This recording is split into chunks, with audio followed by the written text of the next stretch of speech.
Oi gente, eu sou Henrique Massaro, estou aqui em mais um vídeo sobre The Sopranos. No caso, hoje aqui, como eu faço toda semana, depois do vídeo de análise, é um vídeo extra para a gente falar de detalhes, curiosidades, referências sobre o episódio que eu analisei durante a semana. No caso, foi ontem, o 9º episódio da primeira temporada de The Sopranos, Boca. E hoje, como sempre, então, é um papo mais informal para a gente poder conversar um pouquinho mesmo sobre o episódio.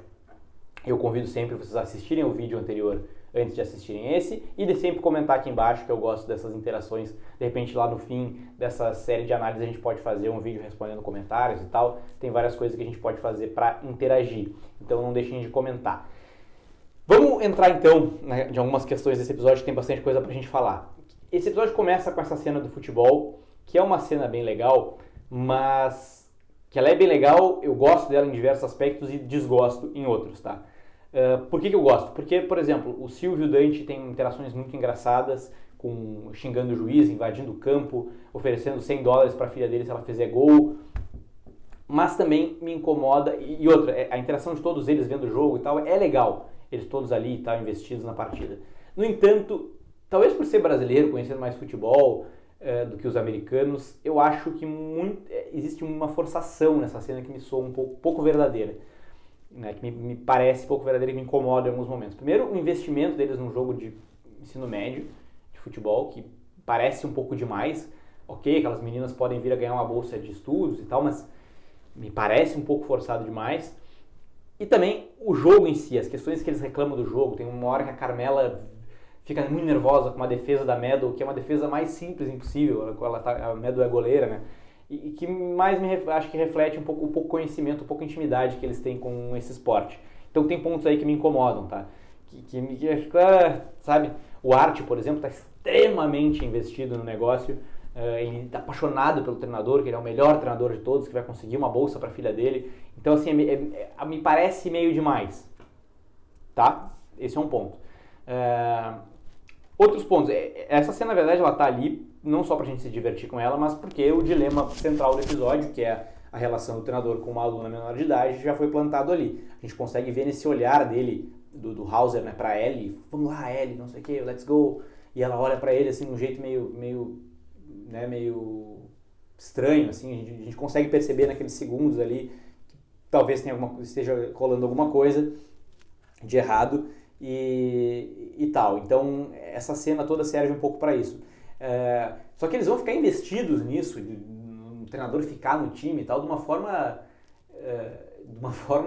meio bizarra, assim, né? Porque eles querem que as meninas ganhem o torneio e tal. É uma coisa que é legal de ver, né? Os caras realmente eles vão fazer de tudo, vão infernizar a vida do cara pro cara ficar. Mas, de novo, será que era pra tanto, assim, por causa do time de futebol ali do ensino médio e tal? Enfim, tudo nessa cena tem várias coisas que eu gosto e várias coisas que me incomodam um pouco, né? Só pra não dizer que eu só elogio The Sopranos. Um outro ponto é que o Art fala da filha dele, né, a Chiara, fala sobre ela várias vezes nesse episódio, e se não me engano, ela não aparece mais em The Sopranos, tá? Ou se aparece, ou se é mencionada, é muito rapidamente, então eles meio que esquecem a filha do Art e da Charmaine. Durante o jogo a gente vê também que o Tony quer que o Art entre pra agiotagem, né? Coisa que vai surgir de novo durante o jantar deles lá no restaurante. E o Art está mais reticente, assim, tal, claramente não está afim, né, de entrar. Não é da índole dele. Ele tem a Charmaine, que é a mulher dele, que não deixa ele transgredir de forma alguma, mas não é da índole dele ser um mafioso. Ele é muito mais um amigo de mafioso do que um mafioso mesmo. Um outro ponto que eu quero chamar a atenção, tá? Fazendo aqui claramente a distinção entre as duas coisas que eu vou citar. O Tony, o Art, enfim, o Silvio, eles vão ficar revoltadíssimos com o fato do treinador estar tendo um caso com a aluna menor de idade, o que é para se revoltar mesmo, é um crime mesmo, o cara tem que pagar por isso. No entanto, de novo, eu não estou comparando as duas coisas, mas no entanto, é no mínimo curioso a gente ver o quanto eles ficam revoltados com isso e o quanto, e ao mesmo tempo em que eles tratam com a maior naturalidade o fato das mulheres ali no Bada Bing serem claramente objetos. Tanto é que na cena seguinte, que eles estão ali comemorando com o treinador, pagam bebida pra ele e oferecem uma mulher por conta da casa como se fosse um objeto mesmo. Brandy, vem cá, entrega ela, ó, cuida dele. Ok, é o trabalho dela e tal, mas como nesse ambiente, de novo, que aí não tem uma questão ilegal da coisa, ali seria legalizado, né, a questão, mas do ponto de vista moral, como com uma situação eles condenam moralmente aquilo, que obviamente é moralmente condenável e legalmente condenável, e no outro lado eles simplesmente eles tratam com a maior naturalidade do mundo. Tanto é que depois, quando o treinador diz que não quer e tal, o Tony simplesmente fala numa frase que é inclusive muito engraçada: ok, Brand, vai lá, se senta no banquinho lá. Tipo assim, já cumpriu tua função aqui, ele não vai precisar de ti, sai, vai lá, senta lá. Ela é claramente uma boneca ali naquele lugar, como são todas as mulheres que estão ali dançando diariamente. Então, esse contraste, assim, eu queria apontar. De novo, são duas situações completamente diferentes, mas só para ver a reação deles em cada uma delas. A gente tem uma nova participação do Vin Macasian, né, do detetive, que vai lá e entrega para o Tony a lista de pessoas que estão sendo investigadas pela Receita e que tem ligação com ele, e que também conta para ele que o Mike Palmice contratou um detetive particular. O Mike Palmice, inclusive, nesse episódio, ele se mostra muito convencido de que o Tony está em conluio com a justiça e tal. Mais tarde, a gente tem a cena, né, bem forte ali da Ellie dela cortando os pulsos, né, que eu não gosto de ver isso em nenhuma situação. E, né, que é uma cena chocante para as amigas ali e tal. E o Tony, ele leva essa situação para a terapeuta. E ela fala, foi um pedido de socorro, foi uma tentativa de suicídio ou um gesto suicida? E explica para ele que tem uma diferença. Num caso, a pessoa claramente está querendo se matar, e no outro ela está muito mais do que isso pedindo socorro, né? Pedindo ajuda. E aí ele conta que ela já tentou isso antes e tal. E aí o Tony, na mesma sessão, o Tony evita falar de negócios com a Melfi, ele não está afim de falar das investigações que estão rolando. Mas ele volta ao assunto e diz, meu Deus, se a minha filha tentasse se matar.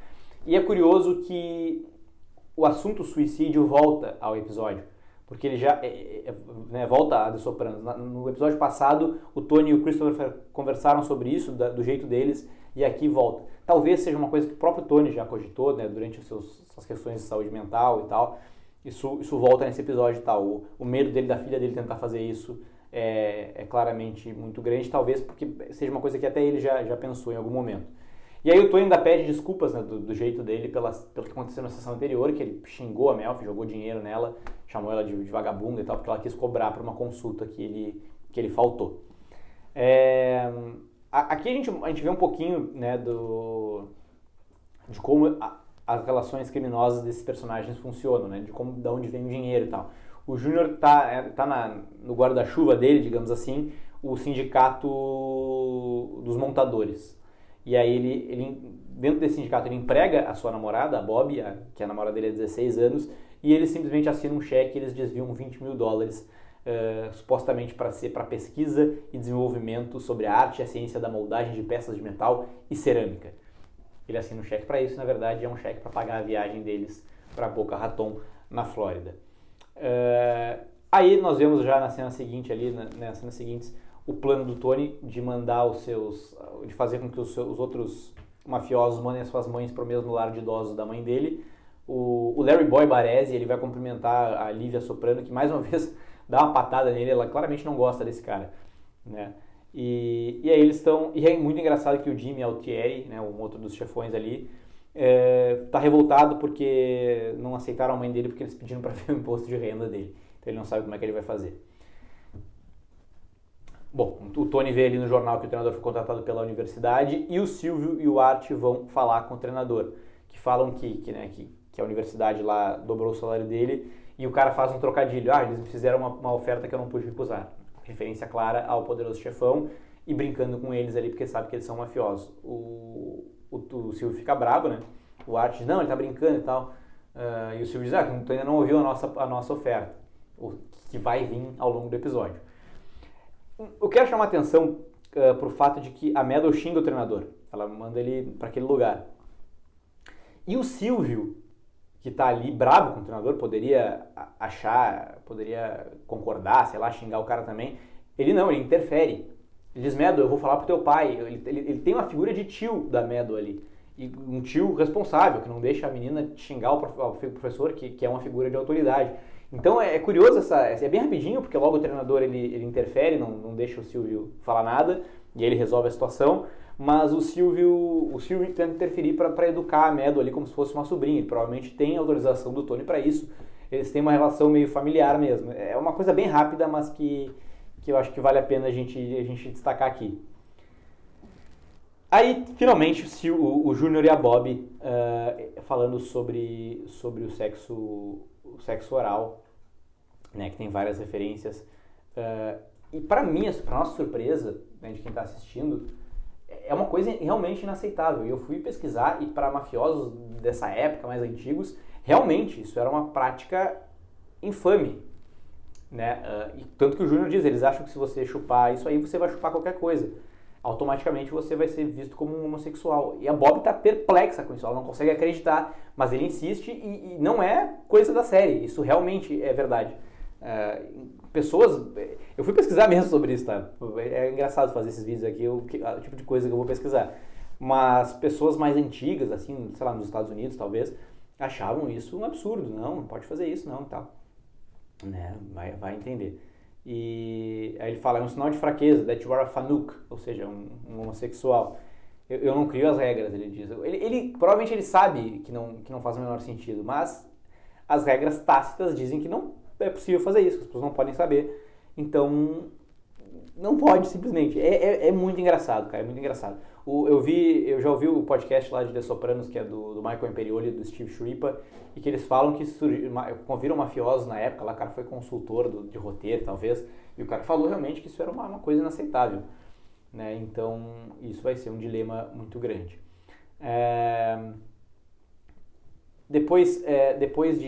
Nessa cena em que o Tony se levanta da mesa e manda o cara tirar o boné, ele atribui para ele a responsabilidade de lidar com aquela situação.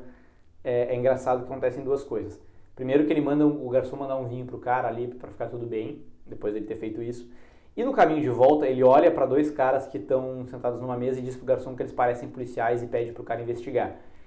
Aí eu pergunto pra vocês, ele levantou para xingar o cara do boné só porque ele queria passar pela mesa dos outros caras? Ou simplesmente ele na hora da volta ele se deu conta que os caras estavam ali e observou? De qualquer forma, isso mostra um pouco a paranoia que está rolando nesse momento de Sopranos, com a polícia investigando e tal. Então é bem rapidinho, é sutil, mas tem esse ponto também. Essa cena é muito engraçada. Uma das primeiras atitudes que eles tomam para tentar convencer o treinador a ficar. É a única cena do Paulie, não, é uma das únicas duas cenas em que o Paulie aparece nesse episódio. E ele chega com uma TV gigante, para a época ali, de presente. O treinador não quer aceitar e ele diz, não sei do que se trata, mas a TV fica. E é uma cena muito engraçada, assim, eles dão um presente para comprar o cara. E aí nessa cena do jantar da família Soprano, essa cena é muito boa, eu gosto da atuação de todo mundo aqui e também do roteiro, né? Porque olha quantas coisas estão acontecendo ao mesmo tempo. O Júnior e o Tony estão conversando sobre a ida dele à Boca e aí ele diz, I don't go down there enough. Eu não vou lá embaixo o suficiente. Nesse momento, a Carmela já entra com uma piadinha, porque ela ouviu a fofoca do salão de beleza lá. Não foi o que eu ouvi dizer, né? Ou seja, você vai lá embaixo bastante. Depois ela começa a rir, ninguém entende. A Olivia tá brava porque ninguém contou. A Lívia tá brava porque ninguém contou pra ela do jogo de futebol da Meadow. A Meadow tá contrariada por causa da situação que tá rolando e ninguém sabe, do treinador. Então tem um monte de coisa rolando na mesa ali. A Carmela ainda faz uma outra referência, uma outra piadinha. Na verdade ela ri, né? Porque o Júnior diz, a Bob é uma garota doce, muito, muito doce. Ela dá risada e tal. Então são várias coisas que acontecem nesse momento. E depois é muito engraçado que a Meadow levanta da mesa braba e a Lívia diz, você vai mesmo, querido, isso aí, pode levantar. Tipo, é só pra contrariar o Tony e a Carmela, pra marcar uns pontos ali com a neta e pra ser a pessoa do contra. Aí ela levanta da mesa, diz que vai embora e pede pro Júnior levar ela, o Júnior fica revoltado porque ele não terminou de comer. É uma cena toda muito, muito engraçada. E nessa cena o Tony repete a expressão que a própria terapeuta disse, só que ele repete com muito menos seriedade e que a coisa merece. Ele diz, sua amiga ela só cometeu um gestinho suicida. Tipo, né, o gesto suicida é uma coisa muito grave. Ele fala como forma de piada. E a mesma expressão usada de forma totalmente diferente e a Meadow levanta e vai embora. Eu gosto muito dessa interação do Tony e da Carmela, dela contando pra ele da fofoca do Júnior, eles rindo juntos e tal, é engraçado. Ele faz várias referências ali, o Júnior, o homem do matagal e tal. E aí ela te fala, como se vocês todos não fizessem, seus hipócritas. Ou seja, todos eles fazem o sexo oral nas mulheres e tal. Só que ninguém pode falar, tem que ficar em silêncio. E aí ela diz que o Tony faz uma vez por ano só. Ou seja, uma coisa muito sigilosa, assim, que tem que ser feita com muita raridade, mas ele também faz a mesma coisa. É muito engraçado como esse episódio como ele consegue brincar com isso e fazer a gente pensar sobre uma coisa tão inusitada, assim, né? Quando o Tony fica sabendo, isso é uma coisa que eu gosto de chamar a atenção quando o Tony está irritado. Olha a respiração do James Gandolfini. Como ele respira pesado quando ele está revoltado. No caso aqui, quando a Meadow conta para eles o que está acontecendo, né? E aí ele simplesmente levanta e sai do quarto, né? E a Carmela, que fica preocupada em conversar com a filha mais e tal, ele simplesmente quer resolver a coisa com as próprias mãos, né? Todo mundo tá querendo matar o treinador e tal, e esse é um dilema que nesse momento o Tony quer matar o cara, o Art, o Silvio quer fazer isso, e o próprio Art está querendo fazer isso.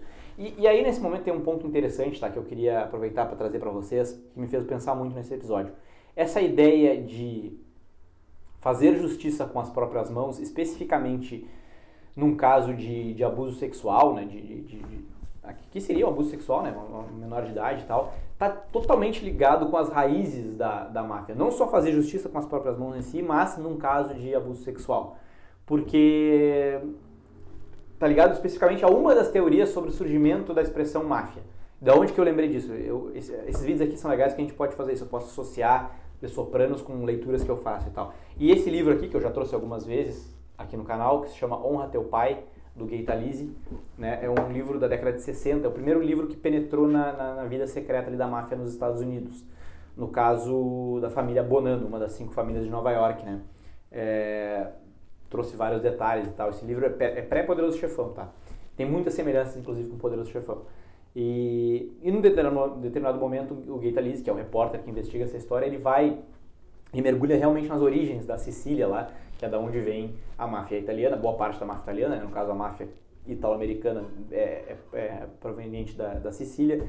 E tem um trecho que fala sobre a possível, é só uma teoria, tá? Existem outras teorias, não sei se isso aqui se confirma, sobre a possível origem da palavra máfia, que se liga um pouco com o dilema central desse episódio. Eu vou até ler o trechinho aqui pra vocês, tá? Que eu separei. Ele fala sobre como o povo siciliano ficou décadas e décadas sendo submetido a um controle de outros países, né, sendo colonizados praticamente por outros países, pelo Império Francês, enfim, foram várias gerações ali de opressão na Sicília até que teria ocorrido uma rebelião. Diz exatamente o seguinte: na história da Sicília havia um único caso admirável em que a população miserável e sofredora foi capaz de organizar uma bem-sucedida revolta nacional contra seus opressores, na época os franceses. O motivo da rebelião se deu na segunda-feira de Páscoa de 1282, quando um soldado francês estuprou uma moça siciliana no dia de seu casamento. De repente, um grupo de sicilianos retaliou massacrando um pelotão de soldados franceses e, à medida que a notícia ia chegando a outros sicilianos, mais soldados eram mortos em cidade após cidade, e um frenético acesso de xenofobia rapidamente espalhou-se pela ilha, enquanto turbas alucinadas atacavam e matavam todos os franceses que encontravam. Milhares de franceses foram assassinados em poucos dias e alguns historiadores locais afirmavam que datava dessa ocasião o surgimento da máfia, cujo nome proviria do grito aflito da mãe da virgem violentada, que corria pelas ruas bradando "Mafia, mafia", ou seja, "minha filha, minha filha". Então essa é uma teoria que eu acho bem interessante sobre o surgimento da palavra máfia, não sei se ela se confirma ou não, mas a gente consegue fazer esse link aqui com esse episódio de Sopranos, né, especificamente com o dilema central desse episódio. É uma referência que eu queria trazer para vocês. Nessa cena do golfe aqui, o Tony começa a alfinetar o Júnior, tá? Mas com relação ao sexo oral. Mas observem como ele só faz isso quando o Júnior alfineta ele antes. O Tony começa a falar, e o Júnior fala: se você tivesse calado a boca naquele jogo contra o Mountain Lakes, não teria errado aquela bola. Eu tive vergonha de encarar os meus amigos. Ele tá falando de um jogo durante a infância do Tony, tá criticando a habilidade do Tony como jogador, coisa que ele faz sempre ao longo da série, ao longo da vida do Tony, que irrita absurdamente o Tony Soprano. E é por causa disso que ele começa a fazer as brincadeirinhas ali, né? E os dois acabam discutindo e tal. No vestiário, né, aí, enfim, o Júnior conta pro Mike Palmice que o Tony tá indo a uma psiquiatra, e é engraçado que o Mike diz, eu sabia que era isso, e o Júnior fala, não sabia nada, eu acabei de contar, tu tava achando que era porque ele tava em conluio com a justiça. E é engraçado porque tem duas cenas clássicas de fofoca nesse episódio, né, de forma bem estereotipada, das mulheres no salão de beleza, né, com a Bob ali falando do sexo oral, e dos homens na chamada conversa de vestiário. Aqui o Júnior e o Mike Palmice. Esse episódio tem isso nesses dois momentos distintos. Né? E nessa conversa até o Júnior faz uma referência, que a gente possivelmente não entende, tá? Que ele fala o seguinte, ele está falando que o consultório da Melf pode ser grampeado, que ela pode vir a depor, e o Mike tá, não, mas existe regras para isso e tal. E ele fala, fala isso para aqueles Escobedo Brothers. Na verdade ele está falando dos irmãos Lyle e Eric Menendez. Ele fala errado o nome. Que foram dois irmãos que lá em 89 mataram os seus próprios pais, e eles foram entregues à polícia pelo seu psicólogo, né, que serviu como testemunha. Então é isso que ele está querendo dizer aqui. Além disso, né, a gente pode destacar que não só ele conta que o Tony está indo na terapia, como eles estão de fato preocupados com que o Tony vai falar, né, para sua terapeuta. E o Júnior fala pela primeira vez aqui, ele lança no ar a primeira vez a possibilidade de apagar o próprio sobrinho, que é uma coisa que vai crescer depois na série, né. E aí, finalmente, o dilema do Tony, né? Por que ele acha que ele tem que fazer justiça com as próprias mãos? Por que ele acha que ele tem que punir o treinador das filhas? É o que a Melf pergunta para ele. Né? E aí eu pergunto para vocês, por que vocês acham isso? É porque ele está acostumado a esse modus operandi? É porque, como ele diz, a justiça não vai dar o tratamento que esse cara merece, né, que é de sofrer e tal, talvez vai ser solto em pouco tempo? Ou é porque ele, simplesmente para alimentar ali uma vontade dele de ficar, sei lá, de sofrer menos com aquela situação? Eu não sei, é complexo, mas é uma questão que está no episódio. E isso é tão difícil para ele, que ele faz isso e toma um porre, mistura o álcool com remédio, assim, para lidar com aquela situação. E ele acaba desmaiando, caindo no chão ali quando chega em casa, né? E ele começa a falar, diz que eu não machuquei ninguém, eu não machuquei ninguém. Ele tá feliz ou ele tá surpreso com aquilo? É difícil de dizer. Ele fala, liga pra terapeuta, diz pra ela que os Mormons vencerão. Enfim, como esse cara lida com o simples fato de fazer a coisa certa, né? É bem interessante. E um último ponto, né? Essa cena ela é bizarra e triste ao mesmo tempo. O Júnior, ele se revolta com a namorada e ele ataca ela. E vejam, é simplesmente porque ele é o chefe, ele não pode se dar o luxo das pessoas saberem daquilo, ele precisa punir aquela mulher por ter contado, ele não pode continuar com ela, e ele dá uma tortada na cara dela. É humilhante, assim, e aquilo corta o coração dele, ele fica muito triste com aquilo, dá pra ver na expressão dele depois, né, nessa imagem aí, por exemplo. Só que ele tem que obedecer aquelas regras, obviamente ele tem escolha, né, mas ele acha que ele é obrigado a fazer aquilo. E inclusive essa cena da torta na cara, tá, só pra terminar, ela é uma homenagem ao filme Inimigo Público, de 1931. Tem uma cena em que o cara esmaga uma toranja na cara da mulher, que termina com ele. E é uma referência, uma homenagem, assim, porque esse é um dos filmes preferidos do David Chase, de The Sopranos. E eu acho que essa tortada, ela serve muito mais ao episódio do que um tapa ou um xingamento e tal. Enfim, era isso que eu tinha pra dizer. Foi mais um episódio incrível de The Sopranos. Comentem aqui o que vocês acharam dessa conversa informal e vamos por mais. Até o próximo vídeo e tchau!